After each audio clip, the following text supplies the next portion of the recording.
मदतीने आणि परवानगीने इथे बसलेली आहे।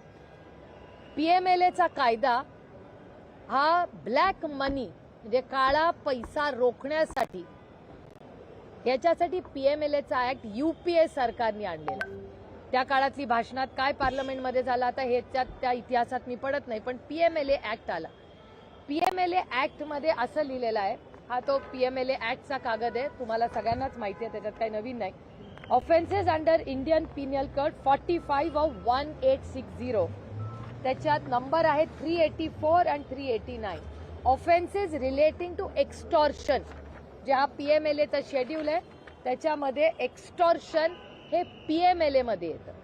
आता मला दोनच प्रश्न सरकारला विचारायचे, कारण का हे फायनान्स मिनिस्ट्रीच्या अंडर येतं। आता हा एक कागद जो सातत्याने बजरंग अप्पा आणि संदीप भैया मांडतायत, तुम्हाला आधी दाखवलेला आहे की ED enforcement director ministry of finance हे केंद्र सरकारमध्ये येतं।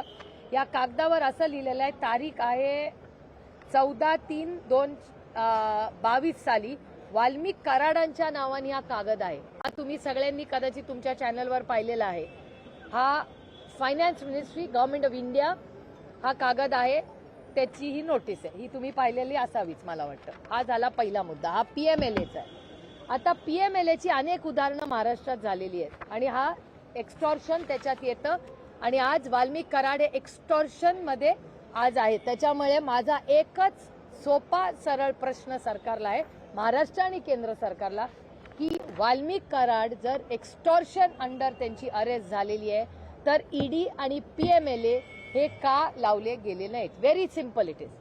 ह्याच्यात अनेक उदाहरणं महाराष्ट्रात गेल्या 4 वर्षात आपण पाहिली। मग अनिल देशमुख असेल, संजय राऊत साहेब असतील, नवाब मलिक असतील, किती तुम्हाला उदाहरणं सांगू ज्याच्यात पीएमएलए मध्ये ज्या पद्धतीने म्हणजे देशमुख साहेब, अनिल देशमुख साहेबांची तर केस हेरसे होती।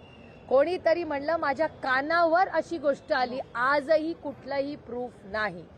कानानी म्हणजे एकाने सांगितलं की 100 कोटी रुपये मागितले म्हणून त्यांच्यावर पीएमएलए झाला, ईडी लागली, त्यांना अटक झाली। इथे तर आहे, हा कागद इथे आहे, याच्यामध्ये नाही तो हा कंपनीची, आता कंपनीचा कागद हा FIR आहे। ह्याच्यामध्ये या FIR आहे 11/12/24चा, त्याच्यात हा पुरा कागद आहे। हा FIR जो झालेला आहे त्याच्यात वाल्मिक कराडांचं नाव आहे, हे बघा इथे वाल्मिक कराडांचं नाव आहे आणि वाल्मिक कराडांचं नाव असताना त्या FIR मध्ये हा कोणी राजकीय व्यक्तीने केलेला FIR नाहीये, हा कंपनीने केलेला FIR आहे। इथे बघा अवधा कंपनीने 2 कोटी रुपये 28/5/24 28/5/24 हे सगळे डॉक्युमेंट्स आहेत। I am happy to share them.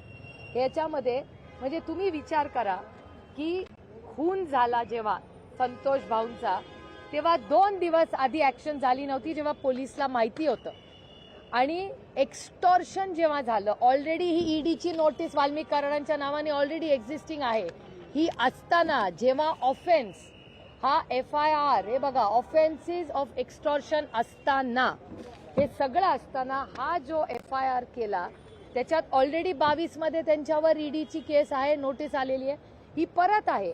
तर एक्स्टॉर्शनची ही नोटीस कंपनीने केलेली असताना व्हाय इज देअर नो ऍक्शन? म्हणजे अनिल देशमुख, संजय राऊत, नवाब मलिक यांना IQ गोष्टींवर त्यांच्यावर आरोप झाले, ईडीची केस झाली, त्यांना अटक झाली। ह्या तर अवधा कंपनीच्या अधिकाऱ्यांनी मे मधील कंप्लेन आहे 28/5/24 बरोबर, 28 ने बरोबर आहे माझं काय प्लीज चुकत असेल तर प्लीज मला करेक्ट करा। पण 28 तारखेला म्हणजे मे टू डिसेंबर, मे जून जुलै ऑगस्ट सप्टेंबर ऑक्टोबर नोव्हेंबर डिसेंबर 8 महिने झाले। 8 महिन्यामध्ये वाल्मिक कराडांवर कंप्लेन असूनही आधीची एक केस, ही केस असताना हा FIR झालेला असताना, करेक्ट ही तिसरी आहे, तर ह्याच्यावर ईडीचा रोल का नाही आहे? माझी ईडीला विनंती आहे की फायनान्स मिनिस्ट्रीमध्ये आपण सगळ्यांनी मिळून तो बिल पीएमएलएचा पास केलेला आहे, तर कदाचित या सरकारकडून ही माहिती केंद्र सरकारला दिली गेली नसेल तर बाप्पा आणि मी फायनान्स मिनिस्ट्रीला हे पत्र लिहिणार आहे। आम्ही आता बजेट सेशन जेव्हा सुरू होऊ तेव्हा फायनान्स मिनिस्ट्रीची ही भेट घेणार आहे की या ईडीच्या केसमध्ये जर इन्व्हेस्टमेंट्स महाराष्ट्रात यायच्या असतील, असं जर एक्स्टॉर्शन झालं तर आपल्या महाराष्ट्रात कोण इन्व्हेस्टमेंट करेल?